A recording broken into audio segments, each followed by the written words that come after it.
a un tipo penal. Y él le da esa norma penal, le da el nombre de tipo penal. A él se lo debemos, ese concepto que ahora comúnmente lo utilizamos en las pláticas jurídicas que tenemos. De esta forma, Belling nos dice, sí, efectivamente, antes de que una conducta sea antijurídica debe ser típica. Y así nos sigue dando los antecedentes de los demás elementos positivos del delito. Para terminar con esta idea, Belling también nos dice que para que una conducta sea culpable, primero debe ser imputable a un sujeto. Y surge el elemento de la imputabilidad y también antepone, porque en aquella época y en la fecha, la verdad, interpone otro elemento positivo del delito que son las condiciones objetivas de punibilidad. Esto que quiere decir que él observa que en esa hay diferentes normas penales que el legislador condicionó a ciertos tipos penales con unas condiciones objetivas para ser sancionables. Y por esa razón él también le pone el nombre de condiciones objetivas de punibilidad. Así pues, en una forma rápida, en un resumen concreto, podemos decir que cómo surgen los 7 elementos positivos del delito: conducta típica, antijurídica, imputable a una persona, culpable, con condiciones objetivas de punibilidad y la punibilidad. Concretamente al tema que nos trae en esta plática, pues la tipicidad, el nombre se lo debemos a Ernesto Belling, 1906, y nos da el concepto de tipicidad, es la adecuación de la conducta a un tipo penal, a una norma penal. Obligadamente nos lleva a preguntarnos ahora qué es el tipo penal. Y en esta ocasión, igualmente Belling nos dice que el tipo penal es la descripción que hace el legislador de una conducta elevada a delito. A eso le da el nombre de tipo penal. A él le debemos el concepto que anteriormente conocíamos como norma penal en general. Bien, doctor. Aquí nos lleva a conocer el desarrollo histórico de la tipicidad, cómo se va generando a partir de las fechas que usted nos señala, y, o sea, el tipo penal. Eso nos lleva ahora a ir al otro extremo de la tipicidad. ¿Cómo podríamos definir ahora, si este autor nos señala cómo se define la tipicidad? Ahora, ¿cómo podríamos definir la atipicidad? Ok, para llegar a hablar de la atipicidad, que es el elemento negativo, en este caso concreto, el elemento negativo del delito, que es la de la tipicidad, primero tenemos que abordar un tema muy importante, para entenderlo, o darme yo a entender qué es la atipicidad, concretamente dicho. Primero, si nos vamos a la ley, el artículo 29 de nuestro Código Penal para el Distrito Federal, en su fracción segunda, nos dice y nos señala en esta forma: surge la atipicidad cuando no se acredite alguno de los elementos que describe la norma penal o que describe el tipo penal.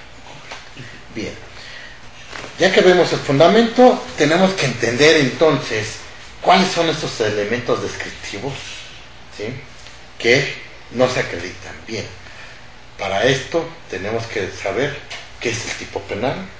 Ya comentamos, es la descripción de una conducta elevada a delito. Bien, sin embargo, hay una clasificación importante del tipo penal. ¿Cuál es? Se clasifica en 3 grandes grupos. Primero, elementos objetivos, también conocidos como elementos externos o elementos materiales. Este es el primer grupo.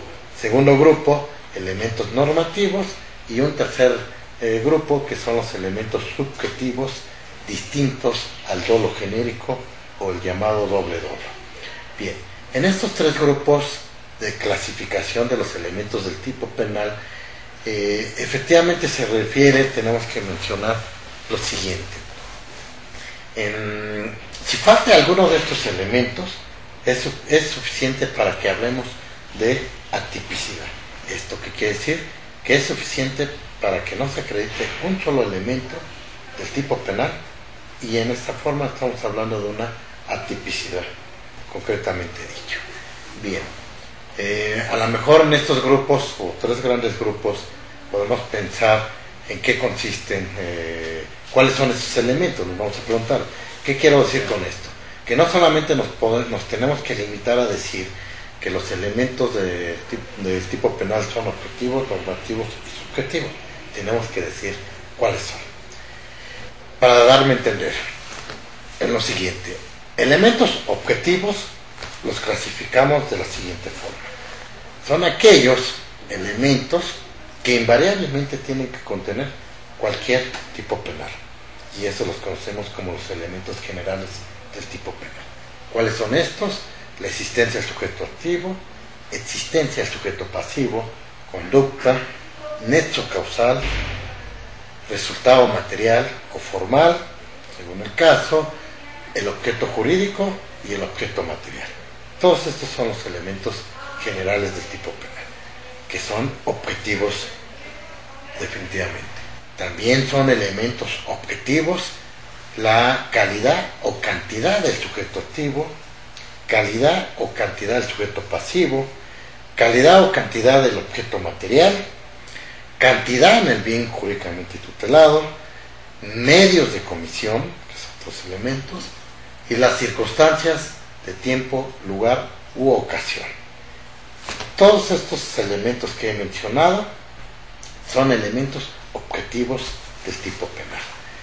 El siguiente grupo, que son los elementos normativos, se clasifican en dos grandes grupos, a su vez, que son elementos normativos de valoración jurídica. Esto es, que la definición nos lo da la propia ley o cualquier ordenamiento jurídico vigente, o bien elementos normativos de valoración cultural o natural, que también tenemos que entender.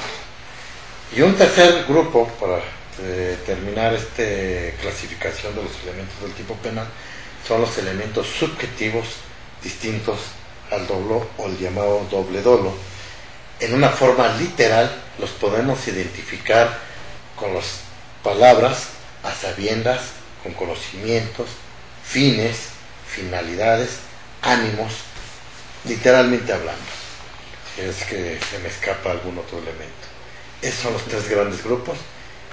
Y culminando, ¿por qué hablamos de atipicidad?